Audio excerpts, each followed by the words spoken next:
আর এই নিয়মে আস্তাগফিরুল্লাহ পড়লে আপনার ঈমানও চলে যেতে পারে। আস্তাগফিরুল্লাহ পড়লে তো আপনার গুনাহ মাফ হবে দূরের কথা, আপনি যদি এই ভুলটি করে আস্তাগফিরুল্লাহ পড়েন আপনার ঈমান পর্যন্ত চলে যেতে পারে। ম্যাক্সিমাম মানুষ আস্তাগফিরুল্লাহ পড়ার সময় আমরা এই ভুলটি করে থাকি। দেখেন, ইস্তেগফার স্বাভাবিক কোনো জিনিস নয়, ইস্তেগফারের অসম্ভব ফজিলত রয়েছে। ইবনে মাজাহ শরীফে হাদিস এসেছে, আল্লাহর হাবিব সাল্লাল্লাহু আলাইহি ওয়াসাল্লাম তিনটি পুরস্কার ইস্তেগফারের জন্য জানিয়েছেন। আল্লাহর হাবিব সাল্লাল্লাহু আলাইহি ওয়াসাল্লাম জানিয়েছেন, মাল্লাযিমাল ইস্তেগফারের সাথে যে ব্যক্তি লেগে থাকে, ওয়ারযুকহু হাইসু লা ইয়াহতাসিব, এমন জায়গা থেকে আল্লাহ তাকে পুরস্কার দেয়, রিজিক দেয় যা সে কল্পনাও করে নাই। আল্লাহ রাব্বুল আলামিন এক নম্বর এটা দেয়। দুই নম্বর, আল্লাহ রাব্বুল আলামিন তাকে সমস্ত বিপদ আপদ থেকে আল্লাহ রাব্বুল আলামিন নিজে উদ্ধার করে নেয়। সব বিপদ আপদ থেকে আল্লাহ রাব্বুল আলামিন উদ্ধার করে নেয় এবং ইস্তেগফারের কারণে আল্লাহ রাব্বুল আলামিন দোয়া কবুল করেন, মুস্তাজাবুদ দাওয়া আল্লাহ রাব্বুল আলামিন বানিয়ে দেয়। আল্লাহ রাব্বুল আলামিন ইস্তেগফারের ফজিলতের ক্ষেত্রে একটি ছোট্ট ঘটনা যদি উল্লেখ করি, এরপরে আমি সমস্যাটা বলছি। ছোট্ট ঘটনা হচ্ছে, একবার ইমাম আহমদ ইবনে হাম্বল তিনি সফরে ছিলেন। সফরে থাকা অবস্থায় তিনি এক জায়গায় রাতে তিনি চিন্তা করলেন এশার নামাজ পড়ে মসজিদে আজকে অবস্থান করব।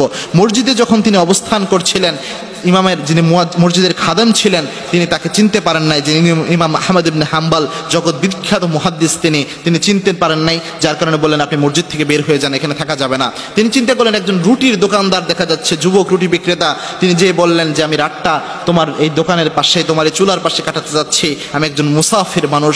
ওই রুটি বিক্রেতা ছিলেন আল্লাহওয়ালা, তিনি বলেন আহলান ওয়া সাহলান, অবশ্যই আপনি এখানে রাত কাটাতে পারেন, সমস্যা নেই।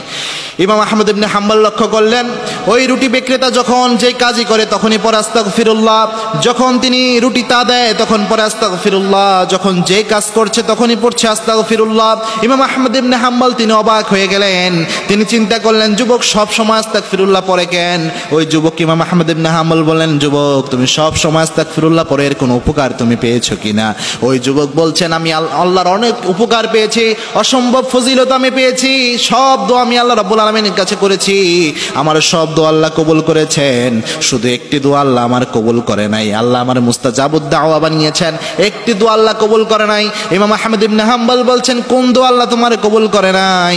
ওই যুবক বলছেন আমি আল্লাহর কাছে দোয়া করেছিলাম এই জামানার শ্রেষ্ঠ আলেম, শ্রেষ্ঠ মুহাদ্দিস ইমাম আহমদ ইবনে হাম্বলের সাথে যেন আমার একটা বার সাক্ষাৎ হয়ে যায়, এই দোয়াটাই আল্লাহ আমার কবুল করে না।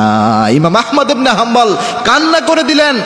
ইমাম আহমদ ইবনে হাম্বল যুবককে জড়িয়ে ধরে বললেন, যুবক ইমাম আহমদ ইবনে হাম্বলের সাথে দেখা করার জন্য, সাক্ষাৎ করার জন্য ইমাম আহমদ ইবনে হাম্বলের দরজায় যাওয়ার তোমার কোনো প্রয়োজন নাই, আল্লাহ স্বয়ং ইমাম আহমদ ইবনে হাম্বলকে তোমার দরজায় পাঠিয়ে দিয়েছেন।